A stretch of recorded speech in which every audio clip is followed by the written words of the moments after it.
वो सुखदेव भगवान की जय।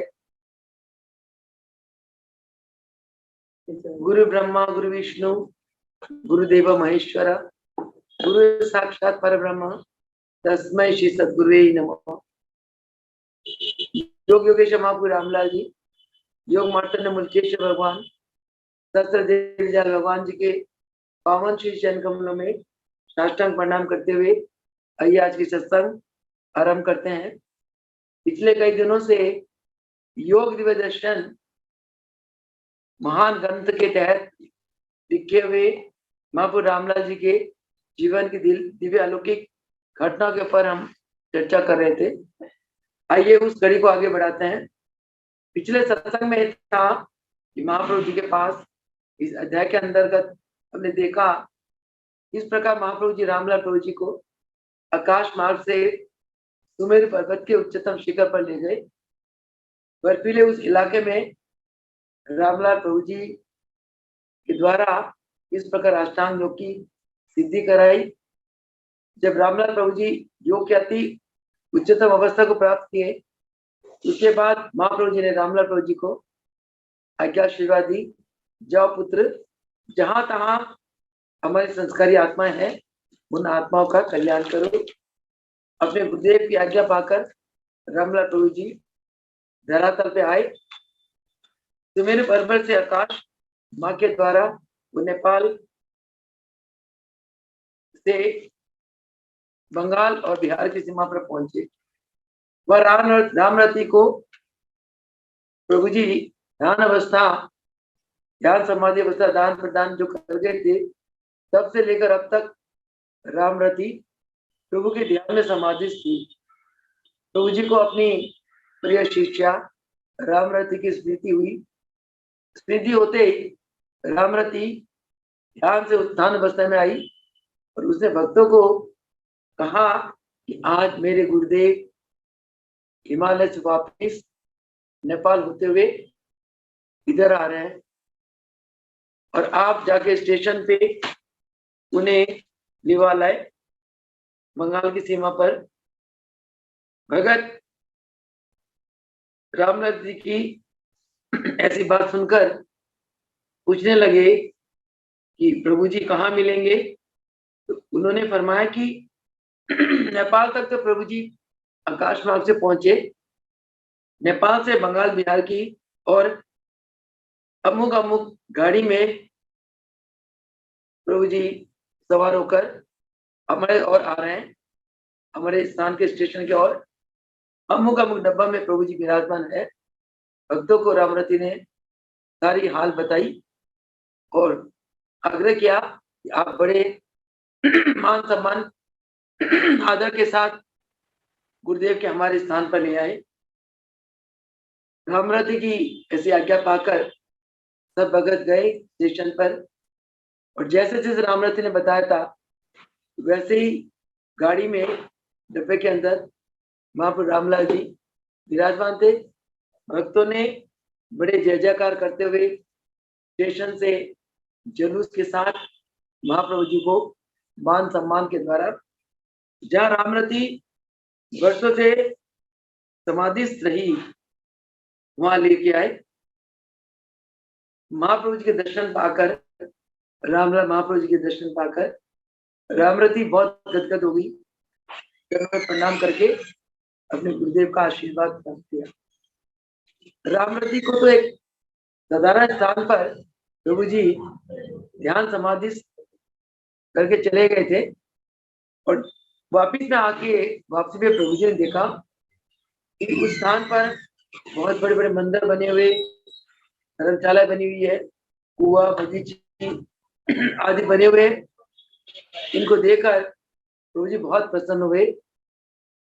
जैसे ही रामरती ने प्रभु जी के चरणों में दंडवत प्रणाम करके आशीर्वाद लिया, प्रभु जी ने फरमाया, बेटी ये सब तो कुछ भी नहीं था जब आप ध्यान में बैठी थी, आपको समाधिस्थ कर गए थे। ये सब मंदिर, बगिया, बगीचा, कुआ, धर्मशाला ये कैसे बन गए। रामरती ने बड़े भोले भाव से अपने गुरुदेव को प्रणाम करते हुए कहा नाथ जी, आप जी जिस अवस्था में मुझे ध्यान समाधि में बैठा गए थे, तब से लेके अब तक आप जी की ये बच्ची समाधि से रही।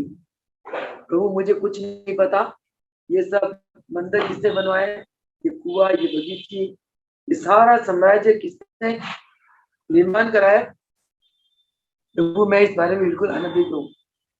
प्रभु जी बहुत प्रसन्न होकर रामरति को आशीर्वाद दिया, क्योंकि जब शिष्य गुरु की आज्ञा को पालन करके और साधना रत हो जाते हैं, गुरुदेव की विशेष कृपा बरसती है। गुरु शिष्य को सत मार्ग दिखाते हैं, उसके लिए साधना सिखाते हैं।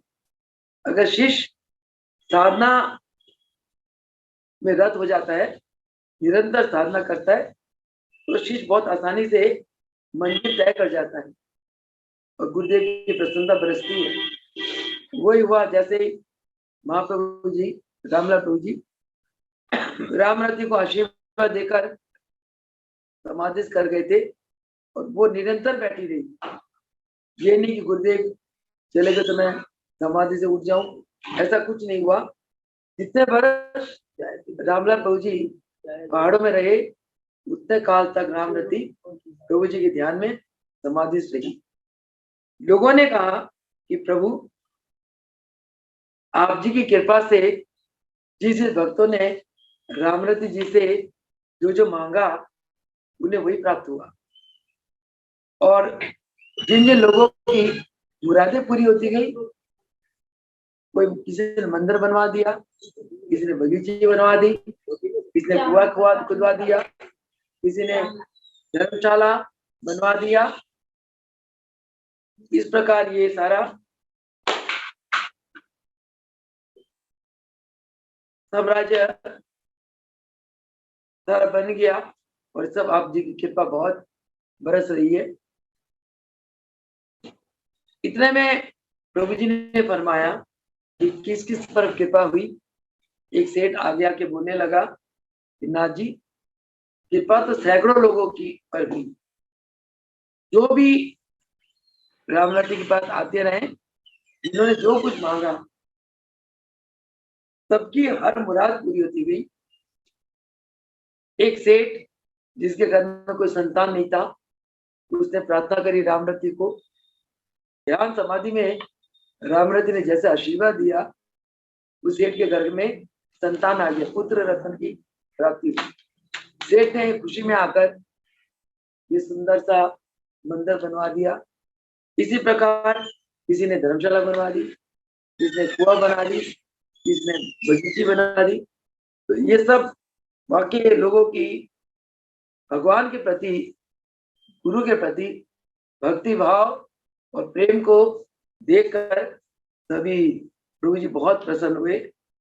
प्रभु जी ने वहां 2-4 दिन रहने का निश्चय किया।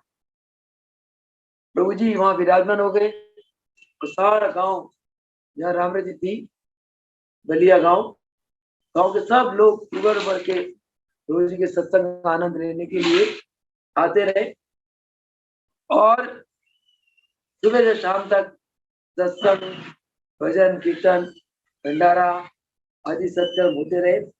यानी कि सारा गांव जो ना, जैसे कि द्वापर युग का ब्रिजवासी बन गया, प्रेम विभोर हो गए सब लोग। वही नजारा सुनने में आया कि हमारे देवीलाल प्रभु जी जब हवेली दीवान गांव में थे, बाल्यकाल में देवीलाल प्रभु जी को भजन कीर्तन का बहुत शौक था और रामचरित मानस का पाठ, अखंड पाठ किया करते थे प्रभु महाराज जी। कभी 24 घंटे, कभी 48 घंटे, गांव वाले सब लोगों को जोड़ लेते थे और इस प्रकार अखंड रामचरित मानस का पाठ किया करते थे। तो सुबह शाम गांव के भक्तों को लेकर सत्संग करते थे और शाम को जब सत्संग होता था, महाराज जी फरमाते थे कि पूरा दीवान हवेली जो गांव है लाहौर में आने वाले जिला के, वो गांव जैसे कि ब्रिज धाम बन गया और वहां के जो भगत थे उनके अंदर, जैसे द्वापर युग में गोपियों के अंदर भगवान के प्रति प्रेम उभरता था, ऐसे जिस गांव में महाराज सत्संग करते थे वहां भक्तों में वो एक गोपियों वाला प्रेम उभरता था। महाराज फरमाते थे सारा वातावरण इतना रमणीक और ईश्वरीय हो जाता था, सबको लगता था कि ये तो ब्रिज भूमि बन गया। वही माहौल रामलाल प्रभु जी ने रामरती के स्थान पर बनाया। इससे हमें क्या अनुभूति होती है कि रामलाल प्रभु जी और देवीदास महाराज जी की जो ईश्वरीय पावर है उस पावर में कोई अंतर नहीं। जो ईश्वरीय पावर है, डिवाइन फोर्स, इसी को तो भगवान कहते हैं, क्योंकि ये फोर्स ही इंसान को चलाती है, ये फोर्स संसार को चलाती है, ये फोर्स हमें सद गुणों का दान देती है, ये फोर्स हमसे सत्कर्म कराती है। इस फोर्स को, ये जो कॉन्शियसनेस है, सुपर कॉन्शियसनेस, सुप्रीम पावर, इसी को भगवान कहते हैं। ये पावर जिसके अंदर आ गए वही नर रूप में नारायण है। रामलाल प्रभु जी ने इस पावर को गेन करा अपनी तप से, त्याग से, साधना से, और गुरुदेव के चरणों में जाकर 6 मास निरंतर ध्यान समाधि में बैठकर उन्होंने वो पावर मुल्केश भगवान को दी। गुरु शिष्य के अंदर देख लेते हैं कि ये शिष्य मेरा कृपा पात्र है कि नहीं। जब देखते हैं कि मेरा शिष्य मुझ पर आत्म समर्पित है, यानी कि जो मैं कहता हूं शिष्य वही करता है, और तन मन धन से मुझ पर नशा रहता है, मन वचन कर्म से मेरी आज्ञा का पालन करता है, इसको कहते हैं शिष्य का समर्पण। शिष्य की समर्पण को देखकर गुरु शिष्य के अंदर अपनी पावर डाल देते।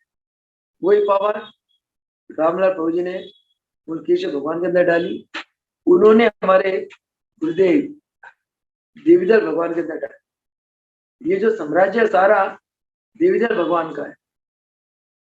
जितने नॉर्थ इंडिया में, साउथ इंडिया में 50-60 आश्रम है, लाखों भगत है, ये सब देवीदास महाराज जी के परिवार है। सबके अंदर देवीदास महाराज जी का वास है। सबके ऊपर देवीदास महाराज जी कृपा करुणा आशीर्वाद बरसा रहे हैं। रामलाल प्रभु जी रहने के काल में रामलाल प्रभु जी को बहुत आनंद आया, और जब 2-4 दिन रहने के बाद प्रभु जी वहां से जाने लगे, रामरती ने प्रार्थना करी, महाराज इस दासी को भी अपने चरणों में रख लो, अपनी सेवा में रखो, क्योंकि शिष्य के हृदय में गुरु के प्रति जो प्रेम होता है, शिष्य गुरु को एक पल भी नहीं छोड़ सकता, ना उनका विस्मरण कर सकता। गुरु के दीवाने शिष्य के हृदय में गुरु के चरणों के प्रति 24 घंटे प्रेम उभरता रहता है। उसे गुरु के सिवा का कोई सहारा नजर ही नहीं आता। ये मेरे भगवान, ये मेरे मालिक, ये मेरे माता पिता बंधु सखा, ये मेरे सर्वेश्वर है। रामरती एक ऐसी अवस्था की मालकिन थी जिसको गुरुदेव ने इतने वर्ष अपने स्वरूप में अभेद रखा। रामरती ने जब प्रार्थना करी तो इतने में वहां के जो भगतजन थे उन्होंने प्रभु जी के चरण में प्रार्थना करी, ये प्रभु कृपा करके रामरती जी को हमारे बीच से मत ले जाना, क्योंकि ये हमारे गांव की दुर्गा है, ये दुर्गा शक्ति है। अब देखो प्रभु जी ने एक नारी को जो समाज में एकदम सामाजिक लोगों के नजरों में गिरी हुई थी, ऐसी एक नारी को, नारी शक्ति को प्रभु जी ने कृपा करी, उसके पाप धोए और उसे दुर्गा भवानी बना दी। आप इससे अंदाजा लगा सकते हो रामलाल प्रभु जी कितनी महान शक्ति के मालिक थे। साक्षात परमेश्वर, ईश्वर कोई अलग चीज नहीं है। जो आत्मा है, जो सुपर कॉन्शियस पावर है, जो पावर इमेंस है, जो पावर पूरे ब्रह्मांड को चलाती है, उस पावर को भगवान कहते हैं, ईश्वर कहते हैं। वही पावर राम रूप में आती है त्रेता युग में, वही पावर द्वापर युग में कृष्ण रूप में आती है, वही पावर कलयुग में योगेश्वर भगवान के रूप में आती है। नमन इस पावर को होती है।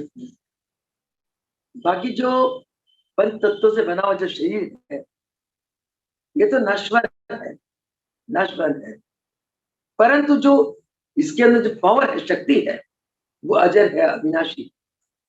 वो शक्ति कभी नहीं जाती।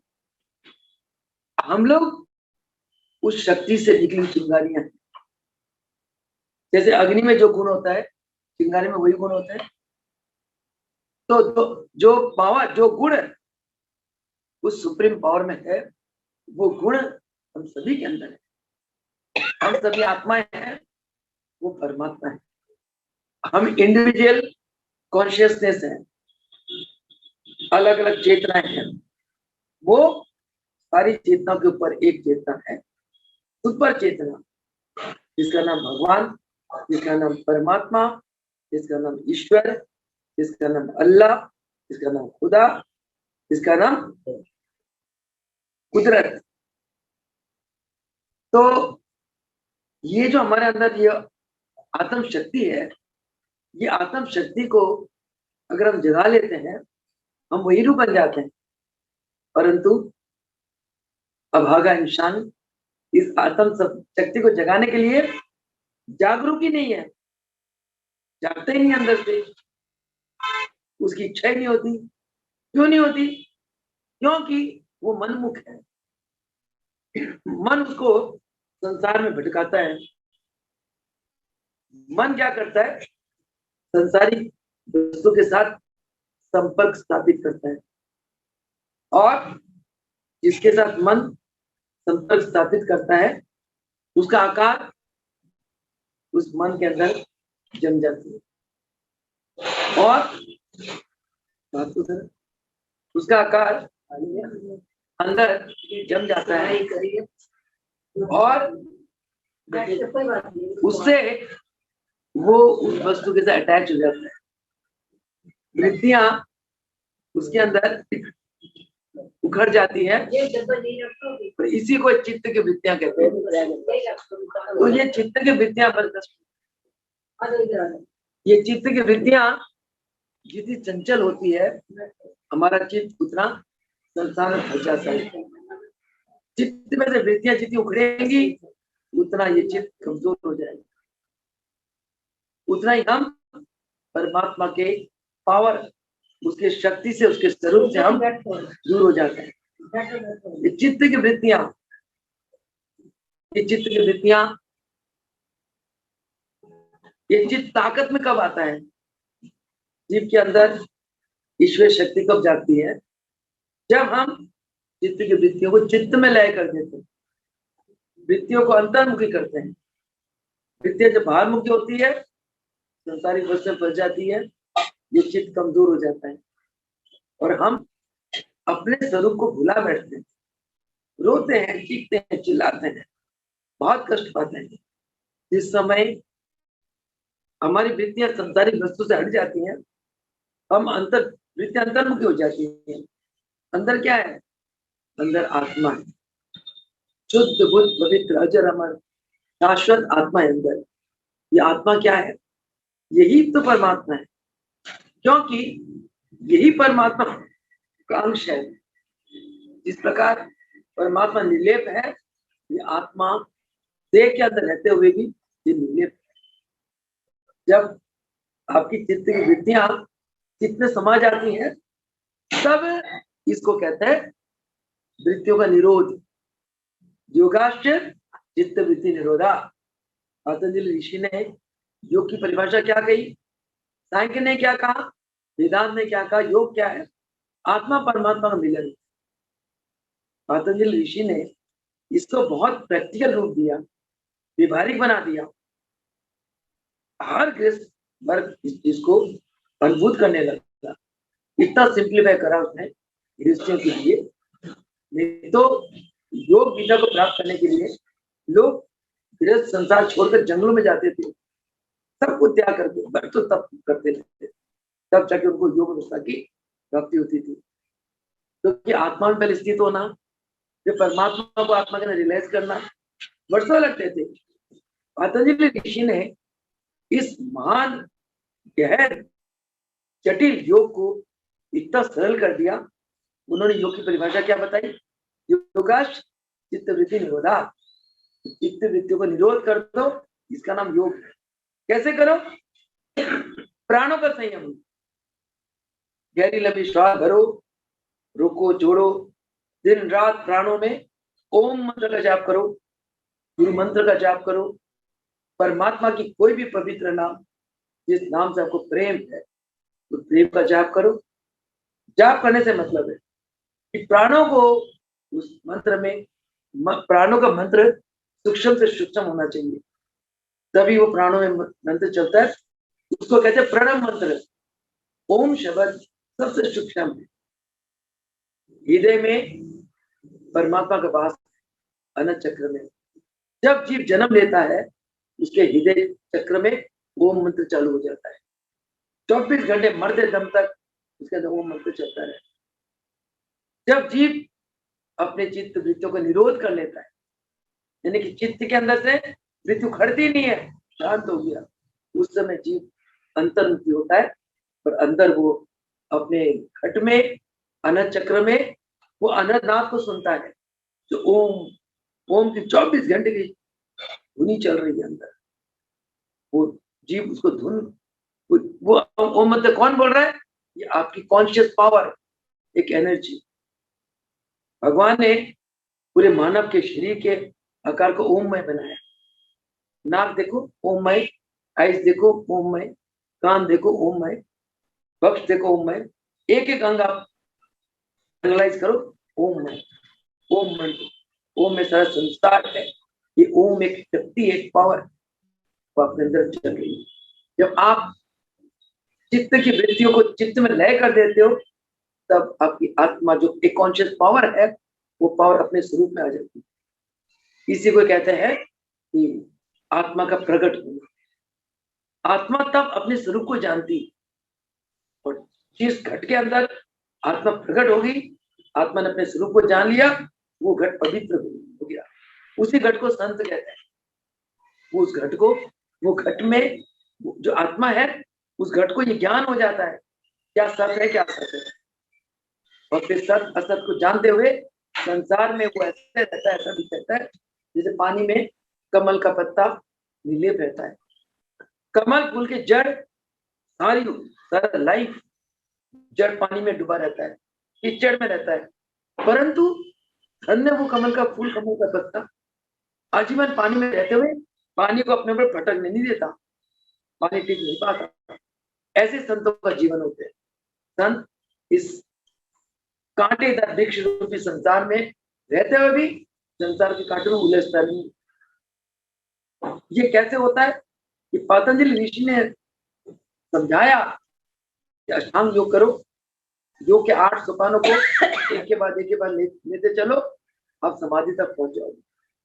समाधि आदि व्याधि से रहित, संकल्प विकल्प से रहित अवस्था को समाधि, सम आदि, जहां आप सम हो गए, आप उस परम पिता परमेश्वर के साथ आपकी आत्मा एक हो गई, लय हो गई। इस अवस्था में आते ही जीव जन्म मरण के चक्कर से मुक्त हो जाता है। इस जीव ने अनेक जन्म लिए, इस जन्म में पशु बना, पक्षी बना, सांप बना, जाने कौन कौन बंदर बना, जाने कौन कौन से बकरी, घोड़ा, बिल्ला, ने क्या क्या बना। ये लास्ट चांस भगवान इस आत्मा के ऊपर कृपा करता है कि चल तेरे को मनुष्य चोला देता हूँ। ये चोला विवेकशील चोला है। इस चोला में ही जीव अपना कल्याण कर ले तो 84 के गेट से बच जाता है। इसके बाद जन्म मरण से जीव रहित हो जाता है, मोक्ष पद परम पद को पाता है, ब्रह्म में उसका निवास होता है। फिर भक्तों के पुकार पर उस जीवात्मा को आत्मा जो परमात्मा का स्वरूप है वो अपनी इच्छा से अवतार लेता है, प्रकट होता है। संत महापुरुष हम और आपके कल्याण के लिए तो संसार में आते हैं, उनका जन्म थोड़ी होता है, वो प्रकट होते हैं, अवतार लेते हैं। ये अवतार मामला प्रभु जी ने प्राप्त करी पहाड़ों में। कान योग, नियम, आसन, प्राणायाम, यहाँ तक योग के इसको कहते हैं हठ योग। हठ योग का मतलब बहुत मुश्किल आसन कर लो, उल्टा लटक लो, सीधा लो, नहीं। हठ योग का मतलब क्या है? बार बार अपने प्राणों का संयम करो, मन को प्राणों में लय कर दे। मन ही बंधन का कारण है, मन ही मोक्ष का कारण है। मन में जब तक इच्छाएं बनी रहती है, बंदा भटकता रहता है। मन एक इच्छा को पूरी, आपके मन में कोई इच्छा आती है, आप उसकी पूरी कर लेते हो। आपको लगता है कि हाँ मैंने तो मन की इच्छा को पूरी कर ली, मेरी इच्छा पूरी हो गई, फिर इच्छा जागेगी। असल में आपको खुशी मन की इच्छा पूरी करने पे नहीं, जिस चीज के लिए आप इच्छा करी उस चीज जब भोगते हो तो भोगने के कारण आपको सुख मिलता है। ये भोगता है, एक भोग के बाद संतुष्टि है ही नहीं, चलता जाता चल, इतने में काल उसके सिर पे आ जाता है, अरे मेरी तो ये इच्छा भी रह गई। वो इच्छा के कारण फिर अगला जन्म, फिर वो जन्म होता है। इसीलिए यम का पालन करो। आसन, यम में क्या होता है? सत्य, अहिंसा, अस्थेय, ब्रह्मचर्य।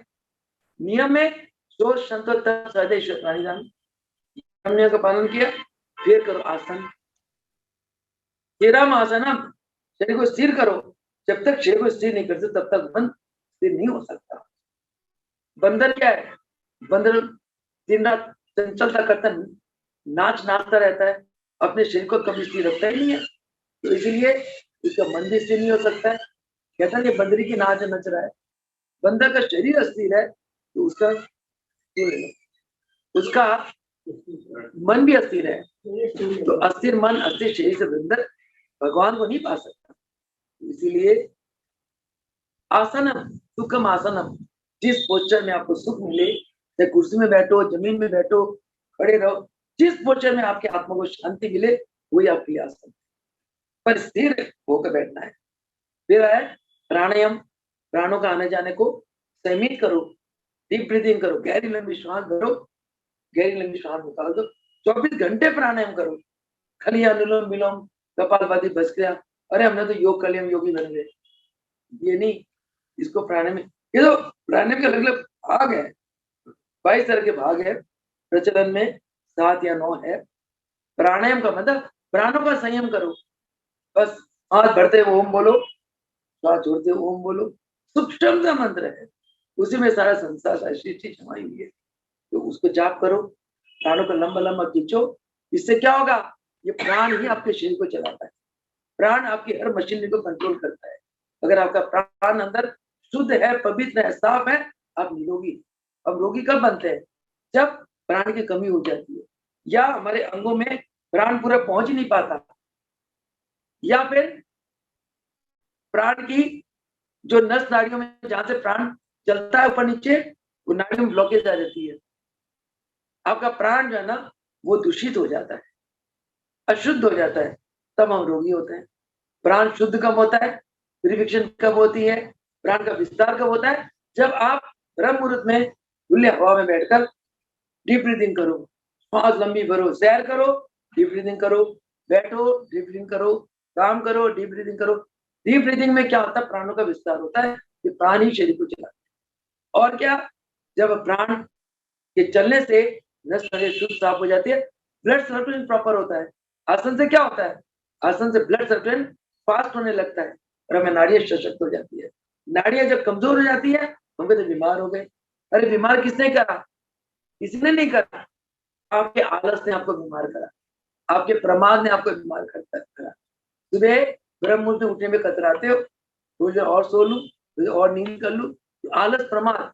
अगर आप उस आलस प्रमाद को छोड़कर सुबह उठकर सैर करो, आसन करो, प्राणायाम करो, कुछ भी करो, घर के काम करो, कुछ भी करो, एक्टिव रहो, देखो आपका ब्लड सर्कुलेशन चलता है कि नहीं, तो बीमारी खत्म। योग में बीमारी खत्म हो जाती है। कैसे? योगी लोग क्या करते हैं? खाली नाड़ियों को शुद्ध करते हैं और प्राणायाम करवाते हैं।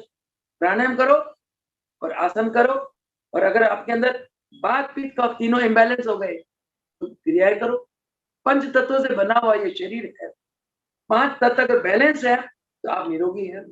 5 तत्वों में से क्या क्या?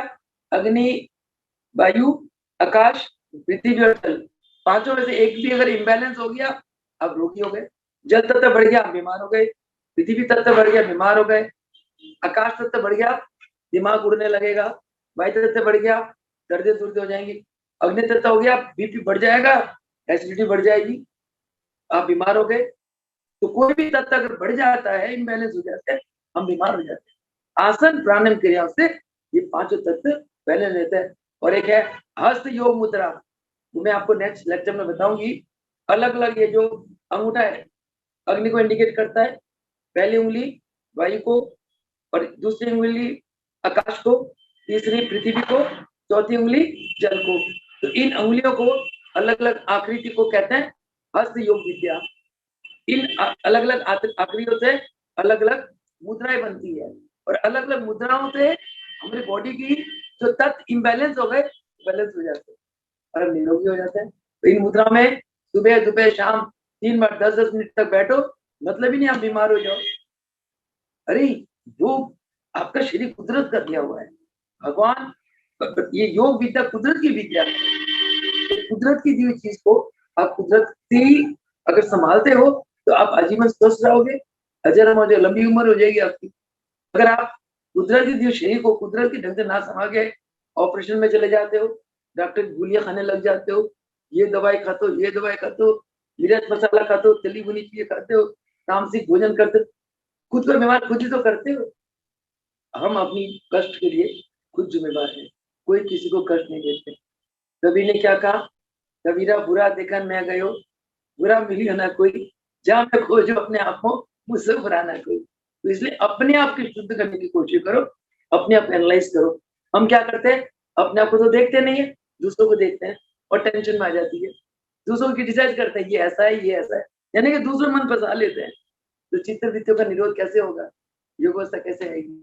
तो कहने के लिए और बातें हैं। 6 बजे चालीसा का टाइम है ना, तो 6 बज गया है, चालीसा का टाइम हो गया। तो आज हमने महाप्रभु रामलाल जी का उस चैप्टर के ऊपर सत्संग करा। जिस चैप्टर में महाप्रभु जी पहाड़ों से आ गए, आकर उन्होंने रामरति के ऊपर कृपा करी। और कल का चैप्टर जो होगा वो योग योगेश्वर महाप्रभु रामलाल जी ने मुल्केश्वर भगवान को कैसे वरदान दिया, क्या क्या वरदान दिया, तो उसके ऊपर कल सत्संग चलेगा। और आज इन शब्दों के साथ अपनी वाणी को विराम देते हैं। वो सदगुरु भगवान की जय, बोले योगेश्वर महाप्रभु रामलाल जी की जय हो, भगवान की जय। चलो अब करो, जल्दी से करो।